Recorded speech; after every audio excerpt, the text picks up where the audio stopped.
یہ صدائے حریت جموں و کشمیر ہے۔ پیش خدمت ہے تازہ ترین خبریں۔ بھارت کے غیر قانونی زیر تسلط جموں کشمیر میں بھارتی فوجیوں نے اپنی ریاستی دہشت گردی کی تازہ کارروائی کے دوران آج ضلع جموں میں 4 کشمیری نوجوانوں کو شہید کر دیا۔ آزاد جموں کشمیر میں کنٹرول لائن پر بھارتی فوجیوں کی طرف سے جنگ بندی کی بلا اشتعال خلاف ورزیوں کے خلاف کل جماعتی حریت کانفرنس آزاد کشمیر شاخ کے زیر اہتمام اسلام آباد میں اقوام متحدہ کے فوجی مبصر دفتر کے باہر احتجاجی مظاہرہ کیا گیا۔ حریت رہنماؤں نے اس موقع پہ اقوام متحدہ کے فوجی مبصر مشن میں ایک قرارداد بھی پیش کی۔ قرارداد میں اقوام متحدہ سے بھارتی مظالم اور جارحیت کا سخت نوٹس لینے اور اقوام متحدہ کی متعلقہ قراردادوں کے مطابق کشمیریوں کو ان کا ناقابل تنسیق حق خود رائے دلانے کا مطالبہ کیا گیا۔ بھارت کے غیر قانونی زیر تسلط جموں کشمیر میں گجر پہاڑی ڈیموکریٹک فورم کے چیئرمین چودھری شاہین اقبال نے جموں اور پہلگام میں گجر بکروال برادری سے تعلق رکھنے والے کئی خاندانوں کے گھروں کو مسمار کرنے کی شدید مذمت کرتے ہوئے اسے بھارتی ریاستی دہشت گردی کی بدترین مثال قرار دیا ہے۔ کل جماعتی حریت کانفرنس اور حریت رہنماؤں غلام محمد خان سوپوری اور عبدالصمد انقلابی نے شہدائے علی قدل کو ان کی 28ویں برسی پر شاندار خراج عقیدت پیش کیا ہے۔ غیر قانونی طور پر بھارت کے زیر قبضہ جموں کشمیر میں بھارتی فوج حق رازداری سمیت کشمیریوں کے تمام بنیادی حقوق کی خلاف ورزی کر رہی ہے۔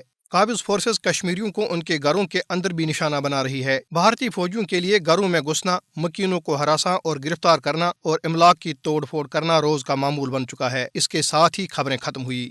مقبوضہ جموں و کشمیر میں بھارتی سفاکوں اور درندوں نے جہاں اہل کشمیر کی زندگی عملاً اجیرن بنا کے رکھ دی ہے، وہیں گزشتہ برس 5 اگست کے غیر آئینی و غیر قانونی اقدام کے بعد بی جے پی اور مودی نے اہل کشمیر کے نہ صرف تمام بنیادی حقوق سلب بلکہ کشمیری عوام سے رازداری کے حق پر بھی اب بھارتی فوجوں نے ڈاکہ ڈالا ہے۔ 5 اگست 2019 کے بعد جہاں پورے مقبوضہ جموں و کشمیر کو ایک فوجی چھاونی میں تبدیل، کشمیری عوام پر فوجی محاصرہ مسلط کیے ہوئے 473 دن گزر چکے ہیں۔ ان 473 دنوں میں اہل کشمیر کو ایک لمحہ بھی سکھ کا سانس نصیب نہیں ہو سکا۔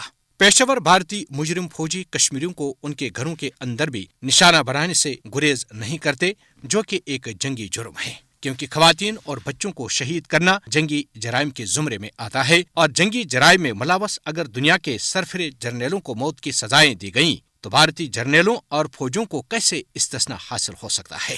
کشمیری خواتین کی آبروریزی، جائیداد و املاک تباہ، نوجوانوں کو جرمی بے گناہی کی پاداش میں گرفتار اور انہیں عقوبت خانوں میں قسم پرسی کی حالت میں ایڑیاں رگڑ کر مرنے پر مجبور کرنا بھارتی درندوں کا ایک محبوب مشغلہ بن چکا ہے۔ گو کہ بھارتی حکمرانوں اور ان کے سفاکوں کے ان مذموم عزائم کے سامنے ہمالیائی حوصلوں کے مانند کشمیری کھڑے ہیں، لیکن اب وقت آ گیا ہے کہ عالمی برادری مقبوضہ جموں و کشمیر میں بھارت کو اس کے جرائم پر ذمہ دار ٹھہرا کر کٹہرے میں کھڑا کرے تاکہ انصاف کے تقاضوں کو پورا کیا جا سکے۔